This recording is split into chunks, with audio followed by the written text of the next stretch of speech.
L'orpaillage, un loisir qui nettoie les rivières.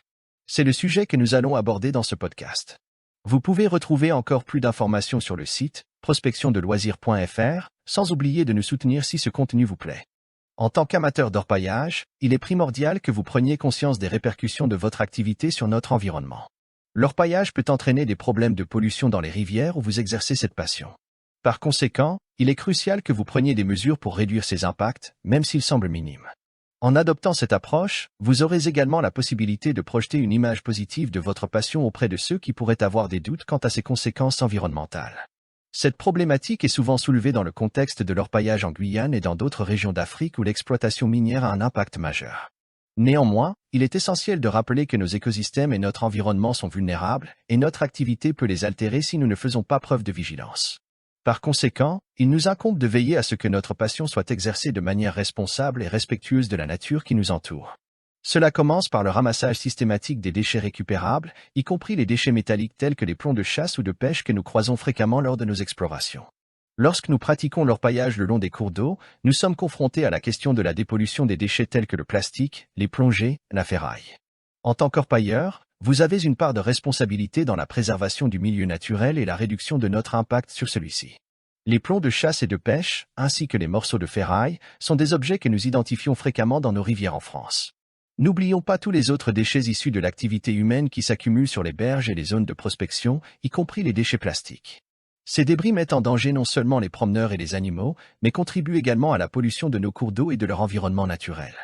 Les créatures aquatiques telles que les poissons et les oiseaux peuvent confondre les déchets plastiques avec de la nourriture, causant des blessures graves, voire la mort.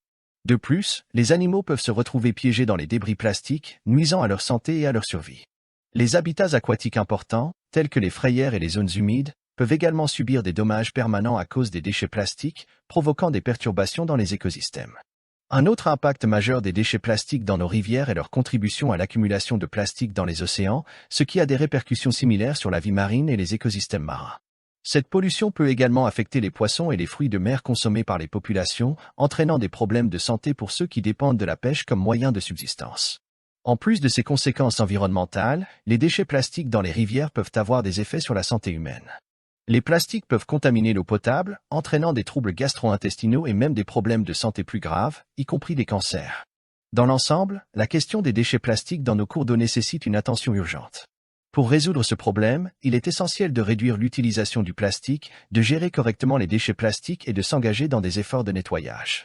Une prise de conscience accrue des effets des déchets plastiques dans nos rivières peut encourager les individus et les communautés à réduire leur utilisation de plastique, à gérer correctement les déchets. À cet égard, les orpailleurs ont un rôle à jouer en contribuant au nettoyage, en retirant les déchets de l'eau et en les déposant dans des poubelles dédiées à cet effet. En agissant ainsi, vous contribuez à la préservation de nos cours d'eau et de leur environnement. L'impact du fer et de la rouille sur l'eau est également à prendre en compte. La présence de fer dans notre environnement peut avoir des effets négatifs sur la qualité de l'eau. En effet, le fer peut se dissoudre dans l'eau, formant ainsi des particules en suspension qui ont la capacité de troubler l'eau et lui donner une teinte rouillée. Ces particules peuvent également entrer en contact avec d'autres matériaux. Une autre caractéristique du fer est sa capacité à être bactériostatique, c'est-à-dire qu'il peut avoir un effet sur les bactéries présentes dans l'eau. Ceci peut perturber l'équilibre biologique de l'eau, la rendant ainsi impropre à la consommation humaine.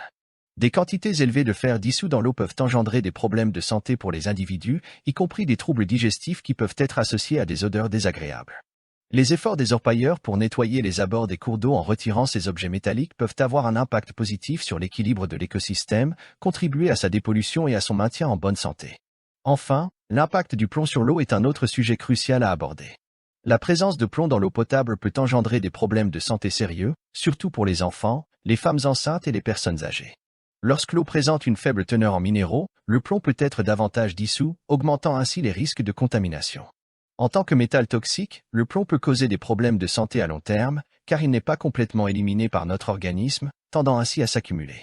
Les adultes peuvent éliminer environ 90% du plomb ingéré, tandis que les enfants ne peuvent en éliminer que la moitié environ. C'est pourquoi il existe des normes concernant la quantité maximale de plomb autorisée dans l'eau potable, dans le but de protéger les personnes les plus vulnérables. Lorsque le plomb est ingéré, il se propage dans notre système sanguin et nos tissus mous, pouvant entraîner divers problèmes de santé tels que des troubles neurologiques et digestifs. Cette situation est connue sous le nom de saturnisme. Les enfants, Les femmes enceintes et les personnes âgées sont particulièrement sensibles aux risques liés au plomb dans l'eau, car ils sont plus susceptibles de souffrir de troubles neurologiques plus graves, pouvant même affecter leurs facultés mentales et intellectuelles. Il est donc primordial de prendre des mesures pour prévenir la contamination de l'eau potable par le plomb afin de garantir que l'eau que nous consommons soit sûre pour notre santé. Les amateurs de recherche d'or ont un rôle crucial dans la préservation de notre environnement. Il est essentiel de leur offrir la possibilité de jouer ce rôle et de contribuer à cette cause. Lorsqu'une préfecture ou une DDT décide sans argument solide autre que les perceptions publiques de l'orpaillage et l'utilisation de produits chimiques d'interdire cette activité de loisirs dans certains départements français, il est important de prendre en compte le rôle bénéfique que les orpailleurs de loisirs peuvent jouer. Certains départements comme l'Ariège et la Haute-Garonne proposent même des espaces pour partager les bilans afin de signaler les cas de pollution. Cette démarche contribue grandement à améliorer l'image que nous transmettons aux autorités et au grand public.